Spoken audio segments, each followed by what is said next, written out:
Hello. Can you hear me? Yeah, I can hear you. Okay. All right. How are you? I'm good. How was your day been? Busy, Yeah. busy. Okay. Yeah, Okay. but it's good. It's good overall. Okay. That's good. Glad to hear that. So basically, what this is a show that I do called Mindful Morning, and basically what we're going to discuss is just spirituality from your perspective, from your culture, and basically the ways that spirituality can help people in the modern world with the issues that we're facing in everywhere. You know, issues like racism, issues like the destruction of the environment, things of that nature. All right. Okay. Okay. So first, I want you to basically just introduce yourself and let everybody know who you are, and let people know essentially where you're from and what you're working on. Okay. Let me just turn the heat. Okay. You want me to start now? Yes, you can start. I'm recording it now. Oh, okay. All right. So, hi, I am Rosanna, and I am from Peru. I was originally born in Peru, but I grew up in New York um, from the age of 9 up to now. And I consider myself currently that I'm living in the path of Mother Nature's vessel.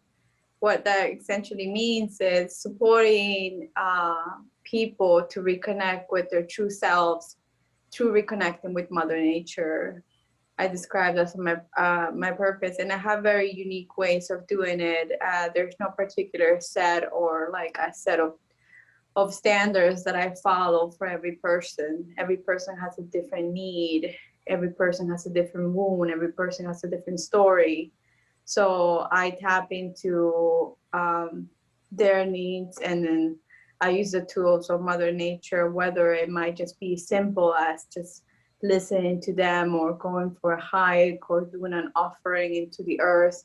So I mainly just support community and just support them to really connect back to their heart. You know, we operate from the mind, so I support them to just come back into their heart, to their heart space, and that's where Mother Nature, God, Creator, Spirit, Universe lives. You know, and that's my own unique way. My background culture is from Peruvian.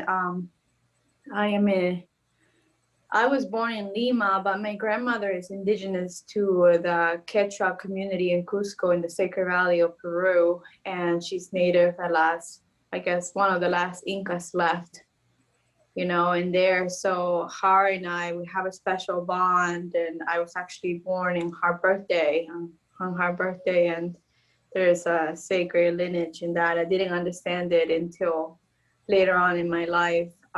So I reconnected to my culture, and I have been learning from them and their spirituality and what they do, how they reconnect with earth, how they used to live with earth, how they still live with earth to this day, because it's a little, some of the tribes are still in Peru, still alive and practicing all of this stuff.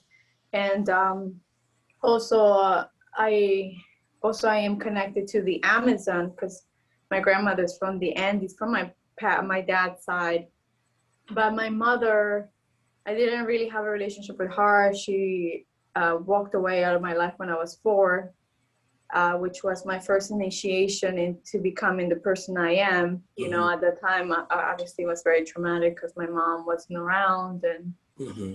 she, by choice, left.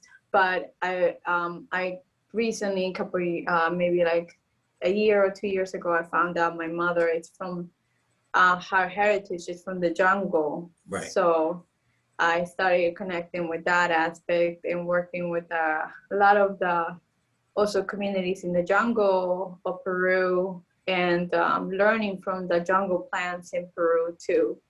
So that all of it, little by little, I've been picking pieces and putting my own standard of practice for myself, and also to spread around with the people that need support around me. And just honestly, what I can say about me is like, I just want everybody to be happy and Mm-hmm. to understand how valuable they are to this earth. You know, as Right. lost as you might think you are very valuable. Right. And we get so confused in this life because we struggle a lot. But, and it just, that's who I am. And I think right now, like my life has just been dedicated to be in gratitude towards Mother Nature. Right, Yeah. got you. So the path of spirituality that you follow, what's the particular name, and does it have a name, like a religious name, or is it a name that kind of ties everything together, or is it just Mm, a way of life? it's it's a way of life more than just like a hobby, you know. It's who Mm-hmm. I am like this 24/7. I work in the medical field. I am still like this, Mm-hmm. you know. There's no time I turn off, turn on button, you know. Obviously Right. there's in certain scenes of ceremonies that it's more stronger, the way of me being and holding space for other that turns on. I wouldn't say there's no particular name that I would say. All I can say is the love of Pachamama, and what Pachamama initially means, it's the Quechua indigenous language, that it means Pacha means earth and Mama means mother, but Mm-hmm. essentially it really means the cosmic mother of everything, the energy that holds the whole life itself together, essence of creator, God, great spirit, all of that is Pachamama, you know. Mm-hmm. So I can say just following the love for her, and just expressing my deep gratitude and everything I do, when I shower, when I eat, you know. So there's not a particular denomination, because I have a lot of we are nowadays, a lot of us are multicultural and we have different traits in ourselves. So there's not one particular thing that I do, you know. Mm-hmm. It's a bunch of everything that makes me. Yeah. Gotcha. Okay, so you said so much that I want to go a little bit deeper into. One of the things that you said is that you feel like it's important to connect people to their true selves so they can reconnect to nature. When you say the true self, what do you mean by that? So when we are born into here, we are a perfect vessel.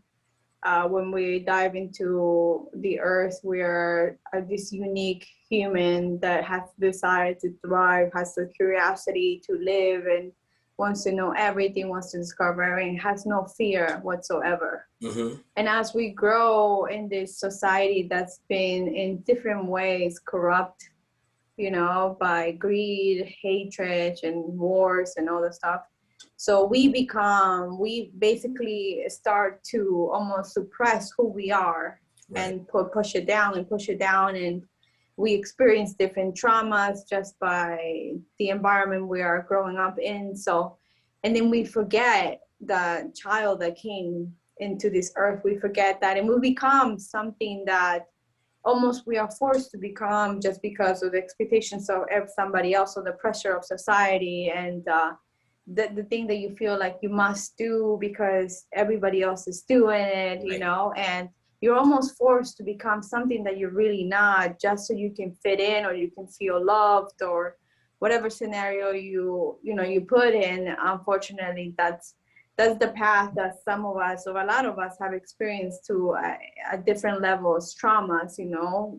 Some of them are severe, some of them are very, but everybody has experienced some sort of trauma. Right. So when we get into either beginning of teenager years or adulthood, we become so disconnected to who we were at the beginning, you know, who Mm-hmm. we were when we came here, with a desire to not just survive, but to thrive in life. So when we get disconnected to the true self, we become experiencing depression, we become experiencing this discontent for ourselves, and we start almost self-sabotaging ourselves in different ways. So hurting ourselves or creating different scenarios that cause us severe pain, you know, Mm-hmm. because we're unhappy and we are rejecting who we are.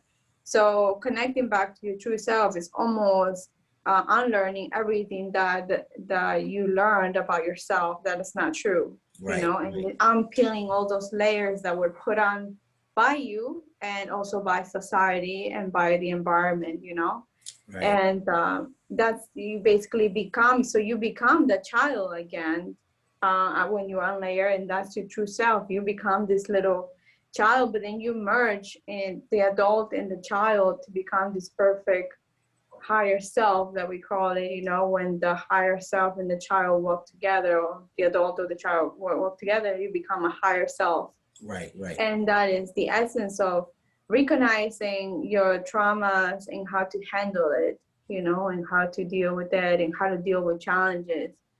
And yeah, so. Gotcha. Okay.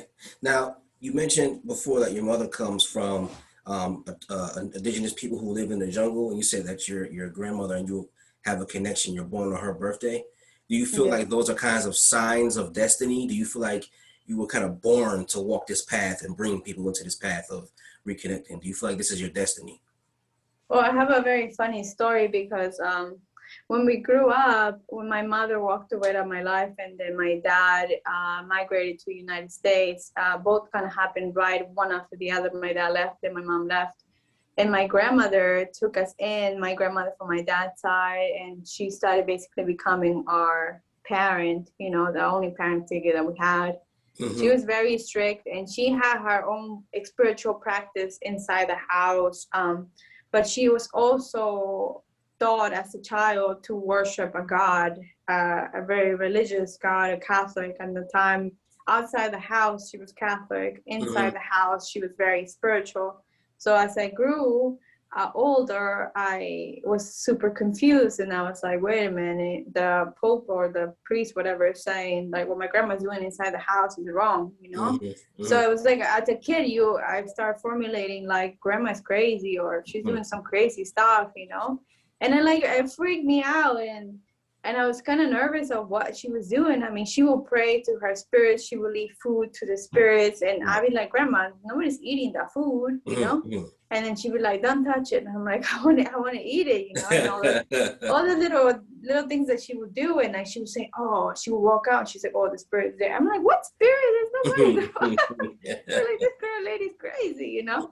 But this woman knew it so much, you know, but she was also her town was colonized by Catholicism. Mm-hmm. So she was forced to learn the Bible, and then she embedding her belief. She grew up in that, so she was living two lives, kind of a Right. thing, you Right. know. So when I came to the United States, religion was almost like the front line. It was like, so it was. I became a very, very strict religious person, where I would Right. go into church and I would worship God, and like, not to say that that's wrong, but at the time, that served me a purpose. But honestly, I was totally confused and lost, so in terms of my life. And then I went into religion, and this very strict religion in particular. It was a Jehovah's Witness, and Yeah, I was too. oh, you were, I see, was. all uniting. It seems like a lot of people who walk the spiritual path have passed through that and then left it behind. Yeah, I mean, I am very grateful for that experience. Me too. Me too. There's nothing wrong with their practices. You know, if they, like I said, if it makes you happy, then please, by all means, go Right. ahead. Right. But if you're hurting somebody else or imposing something to other people, then you got to check yourself, you know? Right. Yeah. So I feel like I went into religion path to find God, and because I found God, I left that path, you Mm-hmm. know? Mm-hmm. And anyway, so there was after I left that, I really crashed into deep depression, and I had a beautiful career. I was, you know, everybody say, oh, you know, you're very young, you're pretty, you have a car, you have you know, all this stuff, and like, why are you sad? And I didn't really understand why I was sad, Mm-hmm. because I was forcing a lifestyle that wasn't meant for me. Right. I was forcing this like career chasing lifestyle, materialistic, like I want to be just like the rest of everybody. And I kept telling myself, I want to be normal, I want to be normal. But I fell out of place, like Right. around friends and coworkers, it wasn't me. So it came to a point where I basically had to face who I was, and I had to crash, like almost like against the wall, my face, and like that's it. You know, who am I? So, and then I realized there was a reason. There was a reason why I was born the same day of my grandmother. Why, you know, I am who I am, and how I am. My whole path like led to me to be here. So yeah, there was extreme connection there. You know, and as much as I try to escape it, I for a moment when I found out, okay, there's something called ancestors, there's something called a greater self, and I was like, no, that's for like hippies, and that's for like, I don't know, for people that are like lost, so they just want to be in La La Land. I'm like, Right. no, that's not me. So I forced myself to go back into New York and the work field, and just like kind of like I want to go marry a guy and have kids and just like live a sweet life, and then that's it. Mm-hmm. But it's just like this voice, this echo in the back of your head that keeps reminding you like that's not who you are, and it keeps calling you. You know, when Mother Nature calls you, you gotta go. You know, like there's no turning back. And I felt that call, and I realized that you know, everybody in this world comes with a mission, with a purpose, you know, to be in service of something. So when you find that out, and there's no turning back. So I found that in myself, and that's it. And I had to go follow the path, or it was following me all along. So Right, yeah. right, right. So tell me, when you follow the path, what is necessary for a person to do to follow the spiritual path that you follow? What does a person have to, how does a person begin? How does a person begin? First of all, there's no particular formula of how one person does it, but at the Well, how beginning, how did you begin, I should say? how do I begin? Well, mine was very another abrupt initiation where I really crashed, and I found myself in the hospital being severely depressed, you Hmm. know? So I feel like that for me was very abrupt, and I needed to realize what is it that I need to be happy, or what am I looking for, or more essence for me was important to find out why I was deeply sad, and I didn't know where the sadness came from.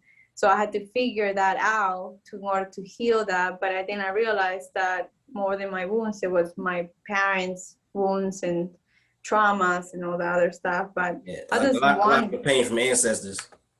yeah, and how does one begin? And I feel like nowadays there's a lot of people that are extremely depressed, and I feel because they're walking a life where almost blindly they're just following the crowd, and they don't really know where they're going. And Hmm. they're just doing things for they're doing. So first you need to start asking yourself questions like, what is it that you want? Right. What would it take for you to be happy? Hmm. Or more to say, how can you feel fulfilled in this life, you know?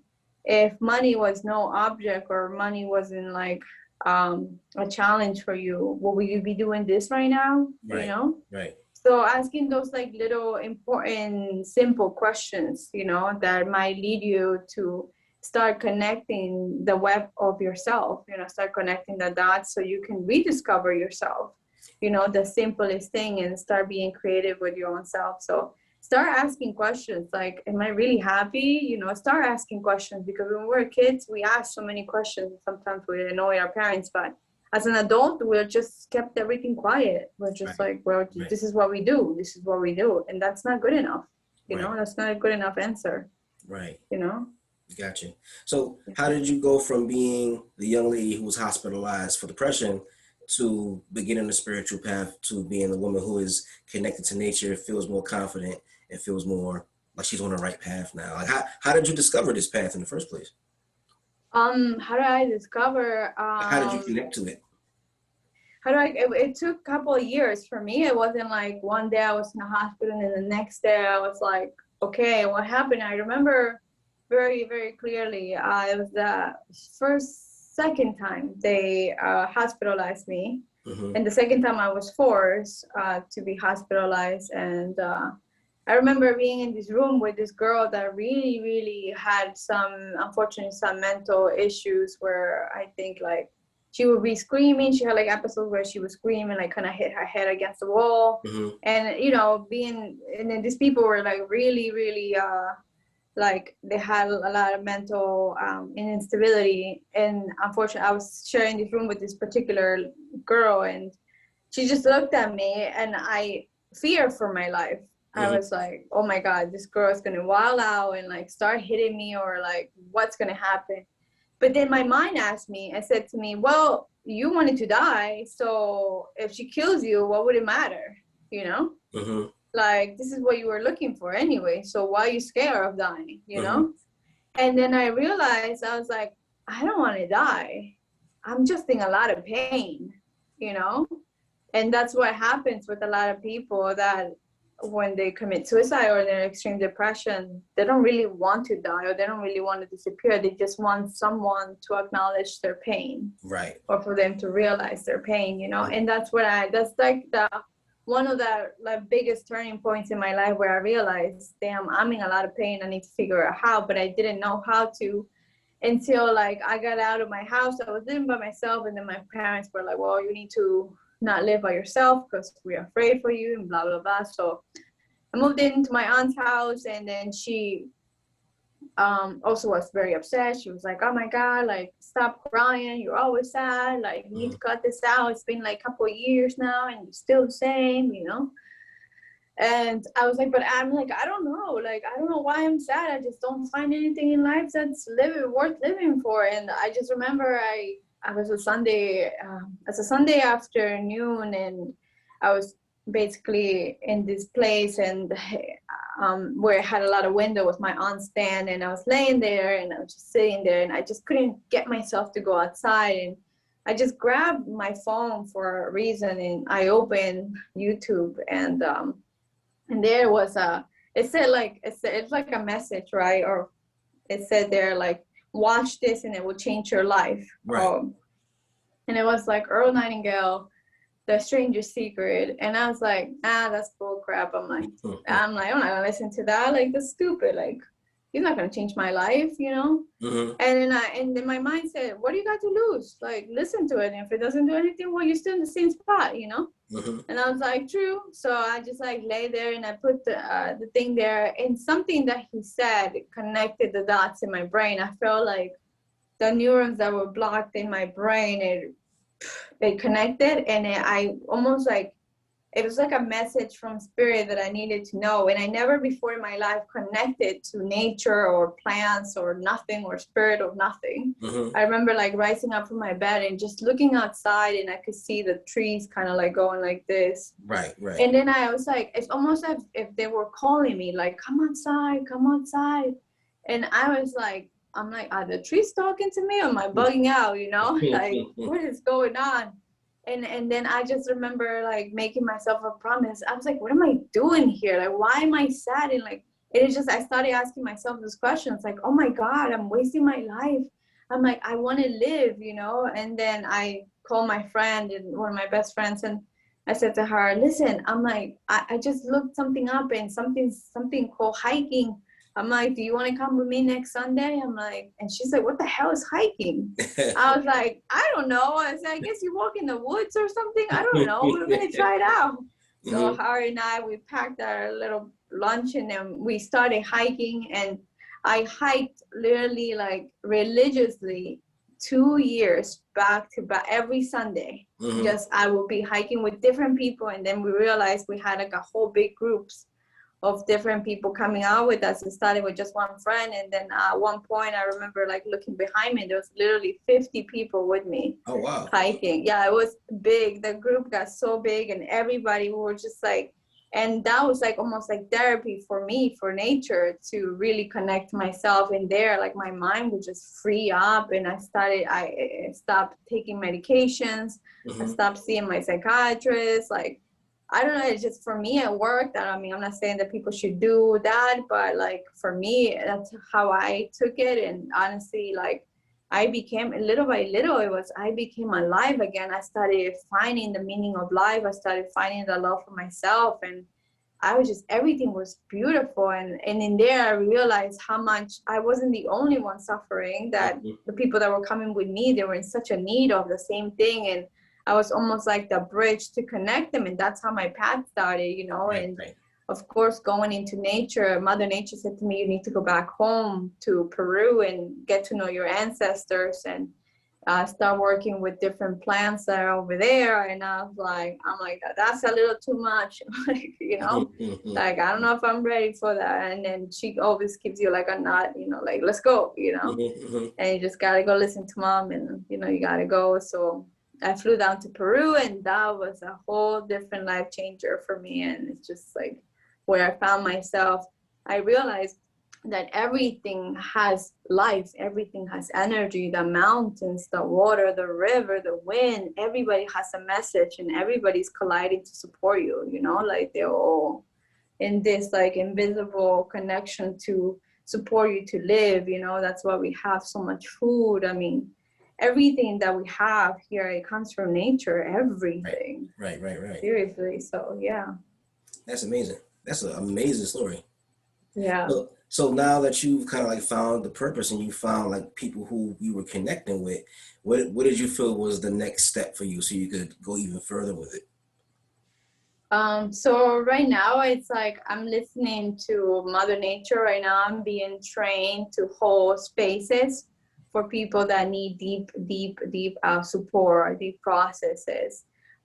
There's different ways, like I said, for different people I find different tools. Some people they just need me to listen to them, and some people I have like different instruments that I do like a little bit of not sound healing traditional with singing bowl, but for me it's more like an Andean sound healing. I use flutes, drum, my voice, guitar, little charango. So it's more like combine of different elements or sound to really kind of shake up your soul and be like, hey, you're here, you know.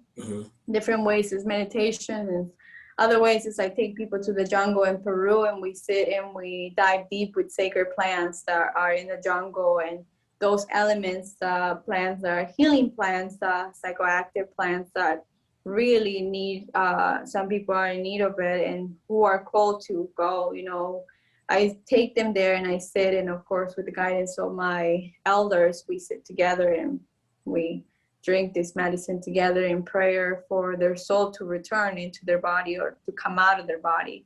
So those are the ways. And right now I'm training and in those kind of path of holding spaces, of course with my elders, but mostly also as I'm growing as an older woman now, I'm learning to do it on my own and supporting it and using my own guidance and listening to spirit and the plants, Mother Nature, and always in humility. And currently I'm working with like my own shadows, my own doubts, my own sometimes as a human, you know, there's always going to be challenges that are going to show up. For me it's like sometimes my dark shadows come out, self-doubt, or you know, or like this is not going to work, or whatever, you know, might show up.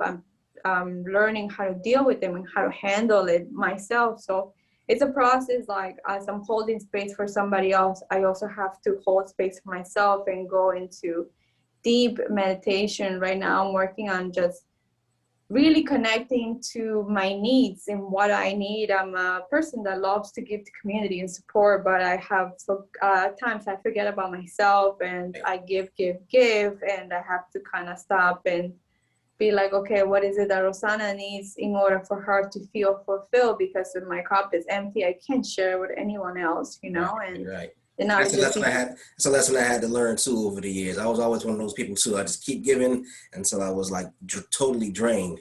And I remember my father, when I was young, my father told me you gotta take care of yourself first. And when I was a kid, because of who my father was and my relationship with him, I thought that he was being selfish when he said that. But I realized later on that he was being very wise. He was being very smart when he said take care of yourself first.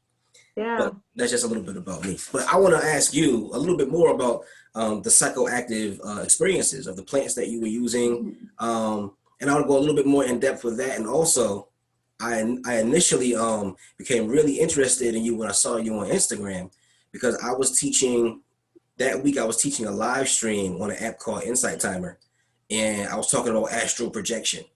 And then that same day, when I said I was going to talk about astral projection, I saw you posted something about astral projection. So that's when I first contacted you. I was like, hey, can you teach me about it from your culture or something? Oh, yeah, I remember. Yeah. So then, you know, after that, I really became interested in your experiences and wanted to learn more. And I remember you mentioned that you had experiences like astral projection with the use of plants and stuff. So I wanted to talk to you about that. So there's different ways to astral project.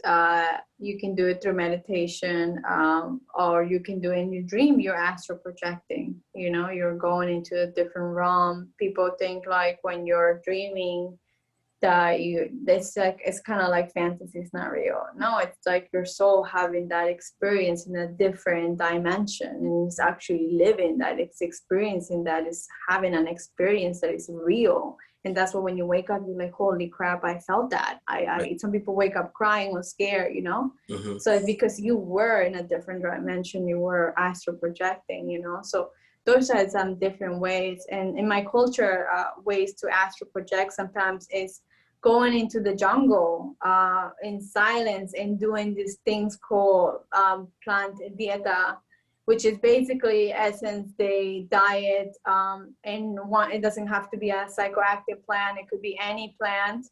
And basically they go into the jungle for a certain period of time, from 1 week to 3 months to 6 months to a year, and they isolate themselves. Usually, like the leaders of the community will go into the jungle by themselves, and they will resource or find their own food, their own hut, and they'll be there in isolation for a certain period of time. And the purpose is to become the vessel for the plant to give them knowledge, wisdom, and also gives us song. So those are ways to like really astral project and elevate your vibration to connect with the sacred plants, you know, to be at that level with the sacred plants. So, and those plants are very loving, and they have so much to teach, you know. So obviously your intake of food is very limited, because you might not have those seasonings that you love, and all the stuff. You don't have the comfort. You have this, almost, it's a sacrifice. It's almost you telling nature, this is what I'm giving to you, and I'm willing to receive anything you do. Well, in this space, and during the dreams become very intense, and you're basically drinking it like a brew, this plant. So you like boil it with water, you know, and you drink it, and for a certain period of time, and then you're in this space that it's very special, you know, and it's different realms. And when it comes to the psychoactive plants, there's several of them, and the most common that people know is psilocybin, which is psychedelic mushrooms, and it's also the wachuma, which is basically the cactus, or the mescaline, which is in the family of peyote, which is the Mexican community use that. And also some Native Americans as well, you know. And there's the mother of all plants that's becoming very popular now, and so has become already very popular, which is like the mother of the sacred plants, which is ayahuasca, you know. And those plants are very beautiful, and they're a gift from nature to support the healing of humanity and the reconnection of humanity.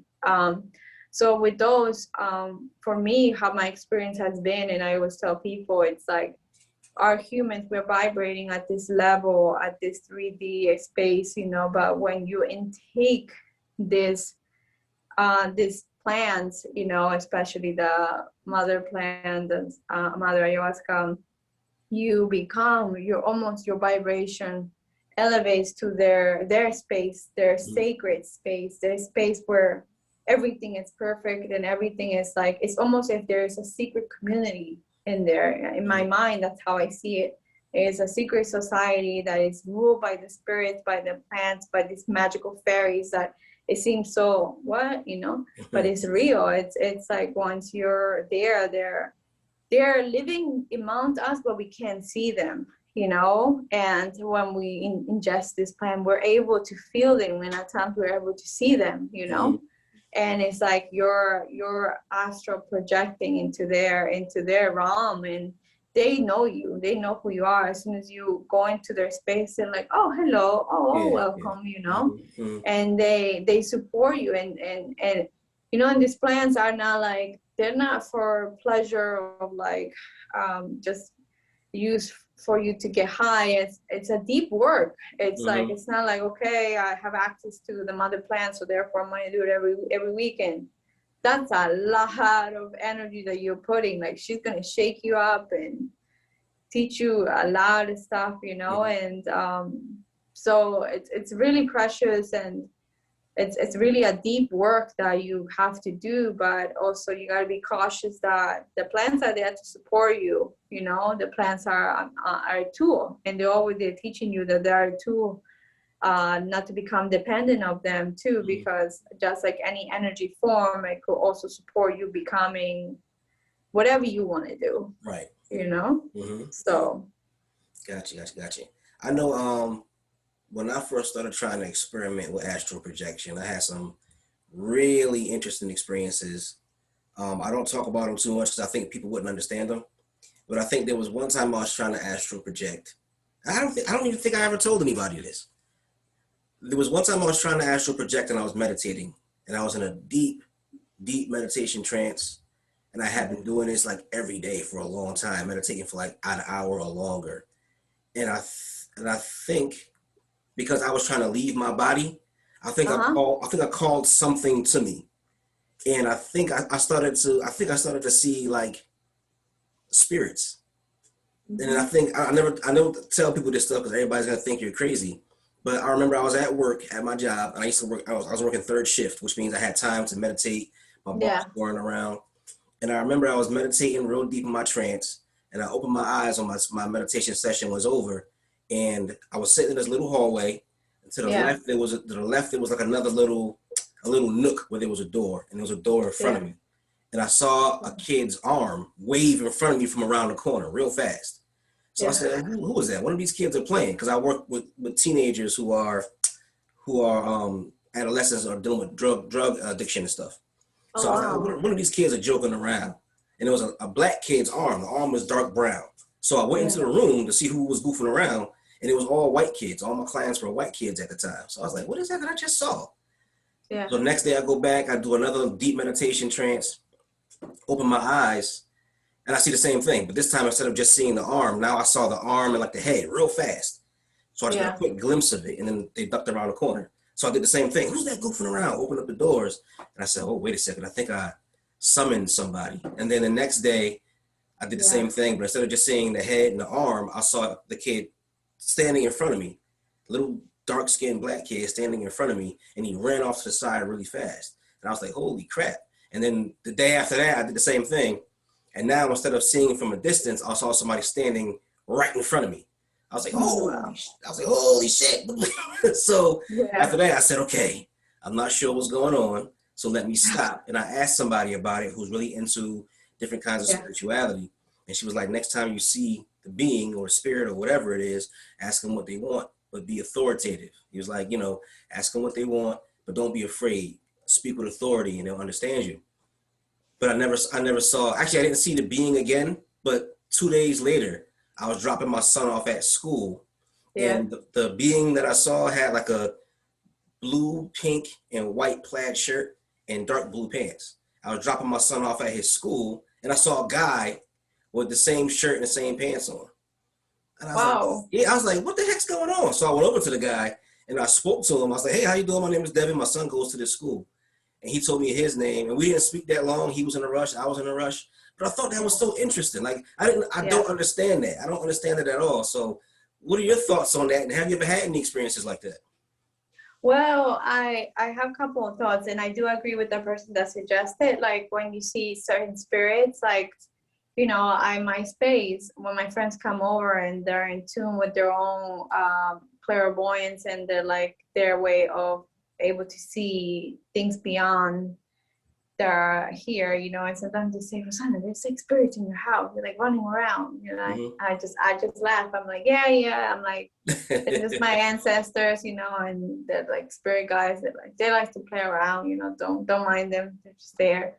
So there's also spirits are everywhere, and especially when you ingest psychoactive plants, you're opening this portal for them to enter, for them to come in. And certain spirits are just in the space of the unknown, and they're just lingering there for different purposes, There's also dark spirits that are lost, So yes, you do ask them, hey, they're trying to get your attention, like, who are you and what is it that you need? And you can help them if you choose to. You don't have to go on to whatever they want to go, you know. You say like, okay, well, I pray for you and I send you off to a different realm, you know. Okay.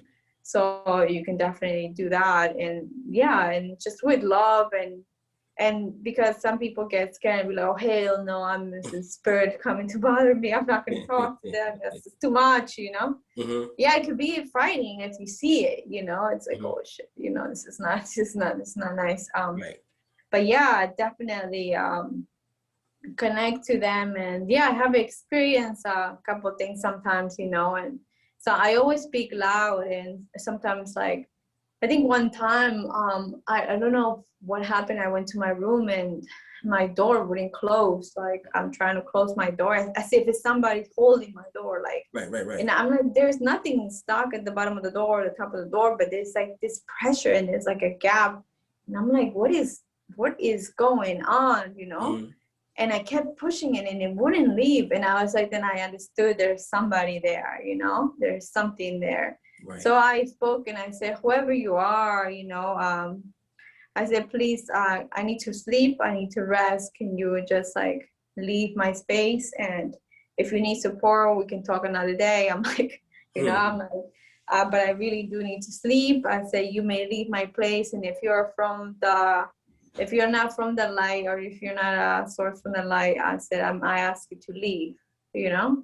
And when after I said that, the door closed. Wow. So I was like, okay, you know, I was like, so you have to really trust. And I always do a grid of protection. And this is deep stuff, you know, deep into your own way. So protecting yourself, always protect yourself, even when you're sitting in ceremony with other people, when you're taking psychoactive plants, especially, you know, and even when you're doing meditation, because that's a deep trance and same thing, you know. You want to protect yourself, because during this process, if you're either holding space or you're sitting with other people, you want to protect your own self, and you want to create almost like a bubble protection. And you calling whoever you need, you calling your tribe, your spiritual tribe, to come sit with you and almost surround you and say, protect me. Because things could go, like energies come out of people's body and they want to come in something else, you know. And if you're like just like sitting there like a dead fish, they're going to come to you, you know. That's why it's very important too, when you're doing when you're researching to go sit and drink these sacred plants, you really find a place where the person that's holding the space is very knowledgeable. It knows, it's an elder that is trained, or a person that's been trained by an elder that knows how to manage this kind of energy, you know. Because if you just go to some dude that just went to Peru, or for like a weekend, and then now thinks he can like serve the medicine, and then comes into the States and starts serving the medicine, you know, and you're drinking from this person, and this person doesn't know how to move the energy, or just lets the person just wild out, you know. And it's not supporting them, and that's very dangerous stuff, because then instead of the person getting better, it could get worse. Right. You know. So it's really important to know how to handle this kind of energy. So it's not a game. It's a very, very intense practice, and also always do it with the immense respect and integrity to hold this. And you're holding people's life and their vulnerability and their healing paths, you know. You're supporting them, you're holding the space for them to work their process. So you gotta be well trained and in tune, and have a humble heart. It's not about like, oh, I can support you, or, you know. Gotcha. Yeah. Exactly. And it is like, the thought of it is kind of, it seems a little scary to me, unless, you know, you got to be with somebody who's trained, because I would be a little bit nervous about it. I can't lie. I would be a little Yeah, no, it's a lot of people are nervous. A lot of people reach out to me and they're like, you know, even my own family, you know, they're like, I would like to do it, but not right now. It's, you know, they watch this YouTube video, and in the YouTube video, all you see is people puking and in the darkness, and people like almost going into a catatonic and like shaking, and it looks so bizarre and scary, you know. And it can be, you know, and it happens.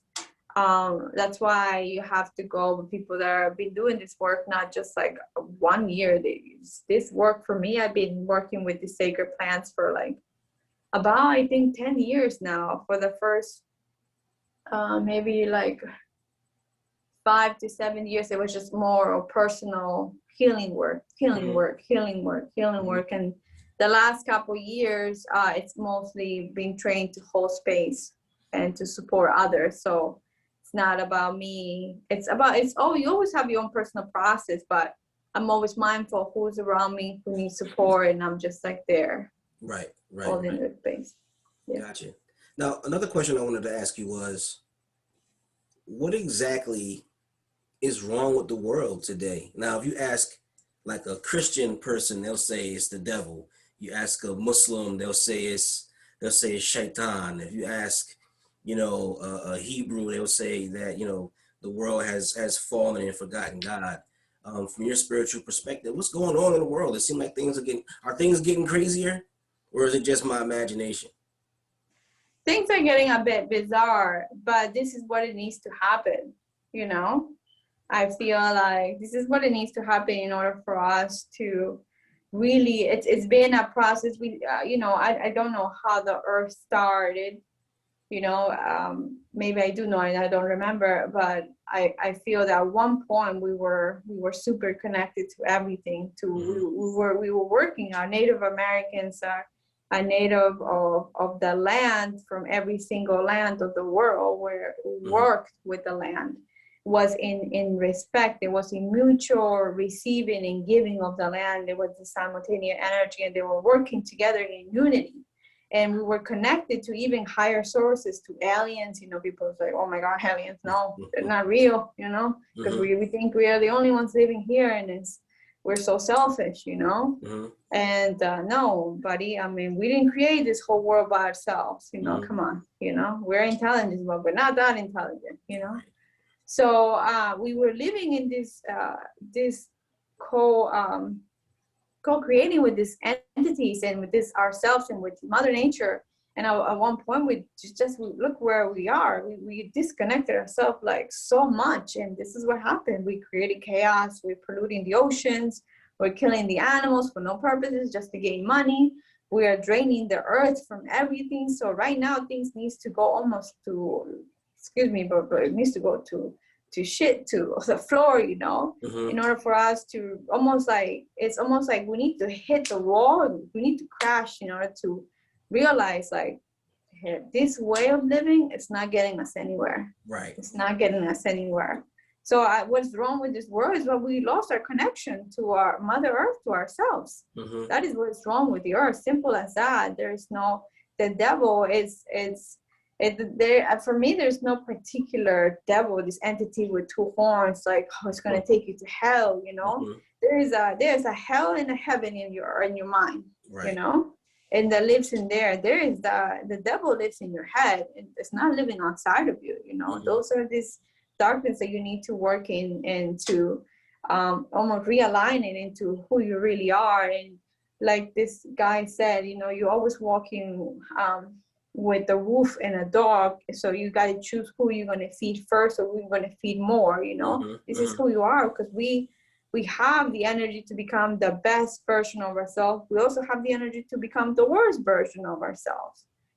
So right now what's happening, I feel like, as chaotic, and it keeps getting even crazier. But I feel like it's just almost like when you're hiking this mountain, and it's just you like, I can't do this anymore, but you got to hit the peak. Right. Once you hit the peak, and then you go back down to what it's supposed to be. And as you can see, there's as this is happening, we see the transition of people wanting to reconnect back to the land. And now we're seeing everybody speaking up, everybody's voicing their opinion and saying, hey, this is not right. This is what we did to this certain groups or this community, or what we're doing. Everybody's almost like becoming aware of like things that are wrong, right. that are bigger things that are wrong. So it's like, yes, it looks like we can't do anymore, like, Right. But I feel like eventually, for me, I choose to see life, it can only get better. It will get better. Yeah. Because if I think, oh, forget this life, then I'll be dead, And there's some people that unfortunately, they are in so much in pain that they choose to think like that, and they end up leaving this world, Right. So we just have to really right now it's time to create our own practices to strengthen our mind constantly. It's every day, because right now we're being triggered and we're being challenged for every single way, work, life, friends, you know, it's just we're being so like almost like we're almost being choked.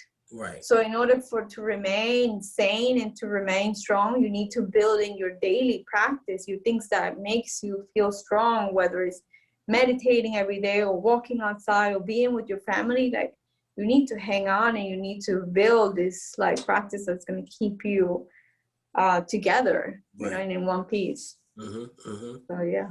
Wow.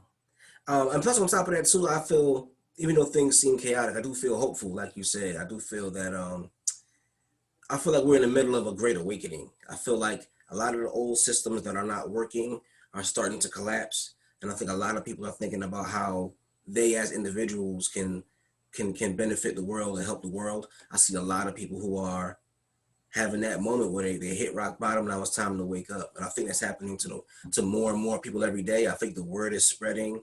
I think the old way of doing things and the old paradigm for thinking is dying very quickly, and I think people who want to reconnect with nature, people who want to heal, I think we're starting to speak more and speak louder, and that's a very important part of the reason why, you know, I wanted to do this with you, because I felt like that energy that you have could really benefit a lot of people. Yeah. Thank you. Yeah, definitely. I think I always say, you know, we all came here to play a role into this new becoming of ourselves, you know. No one's more special than someone else. You know, everybody has a special message that will support a certain group, and everyone is needed. Every voice is needed. Every gift is needed. Every soul is needed. You know, like the Native Americans, when they sit in a circle. Nobody sits in the front or in the back. You're right. It's a circle because we're all part of this massive one. You know, we all create the one. Right. You know, we are one, but we create the big one. So that's how we need to walk our path. That's perfect. Thank you so much. I'm gonna end it here. I appreciate your time. We've been speaking for like almost an hour, and I know you got Oh a yeah. lot. Yeah, I know you got a lot on your plate that you're working on. So I thank you so much for your time. This was really Yeah. insightful, and it was really, really cool. And I want to say thank you again. Oh, and let everybody know about the group that you do every Oh Sunday. yeah. So the group that we do is it's called Intipa Ayum. Intipa Ayum means Children of the Sun. We created this group because we heard the need of people being in community and bringing different topics. So every month we're doing 1 to 2 meetings. For March we won't be doing any, just because we have some personal endeavors that we have to address. But we are coming back in April, and so we meet particularly Sundays. But we're also going to be switching up some days so other people can join. And everybody's welcome. It's free to join. In my Instagram, it's called Indigenous Daughter, Indigenous_daughter, and in there's forms on my bio to fill out if somebody wants to join. Definitely, it's free, and everybody's experiences, insights are welcome. So everybody is supporting if you feel the call to say something. So it's just basically it's what is to become in the future. We also are planning to buy land. We're working on buying a land in upstate New York, which we're going to have this space where we're going to be holding different healing practices, different elders coming and doing different talks, and also ceremonies and reconnecting with the land. So that is what we're working to build this strong community. And right now we're doing it virtually until we do it, and we're going to start in upstate New York because we feel like New York, it's the Mecca, it's the city of the world, and it needs a lot of support in terms of like shifting everything in the world. So I feel like even though everybody runs away from New York because it's so intense, I feel like New York is hungry for this support. So definitely Antipayum is it's asking everybody to come together. Also I work with communities in Peru. I have a textile store, virtual store. It's called Pachamama's Connections, and it's also in my IG. If you find it, it's there. And we sell different textiles, different macrames, handcrafted things that we give back to the community. All the monetary goes back into the community to support them to keep working with their traditional way of living. So you can check that out too. I'll be going back soon to Peru to get more textiles so they can also keep doing their own traditional work. So we're supporting the elders over there, and yeah. So that's Pachamama's Connections, and also in Tibayum. So Okay. yeah. All right. Well, thank you once again. We are gonna save the world. I thank you for your time. I thank you for your positive energy. Thank you, Devin. Yep. Have a good Gracias. night. Yep. Ciao. Bye. Bye bye. Bye.